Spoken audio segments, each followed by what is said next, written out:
পরীক্ষা দেয়।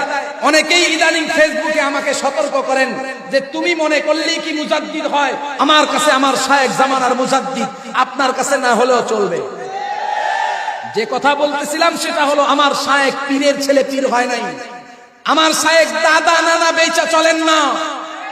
আল্লাহর ফজলে দাদা নানা বেচা চলেন না। আপনি তো নানা বেচা চলেন, আমার শায়েখের নানা বেচার প্রয়োজন নাই, দাদা বেচার প্রয়োজন নাই, তরিকা বেচার প্রয়োজন নাই। আমার শায়েখ যোগ্যতার বলে পীর হয়েছেন। এ বাংলাদেশের মানুষ যদি উলামায়ে কেরাম গুনতে চায়, বাংলাদেশের মুফতি গুনতে চায়, মুহাদ্দিস গুনতে চায়, শাইখুল হাদিস আল্লামা মুফতি সৈয়দ ফয়জুল করিমকে বাদ দিয়ে মুহাদ্দিসের ইতিহাস রচনা হবে না, শাইখুল হাদিসের ইতিহাস রচনা হবে না, পীরের ইতিহাস রচনা হবে না।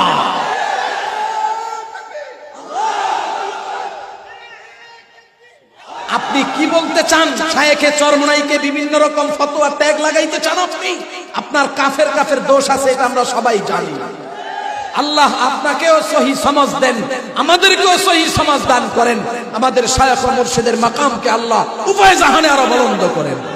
মা আলাইকা ইল্লাল বালাগ। ওয়াসসালামু আলাইকুম ওয়া রাহমাতুল্লাহ।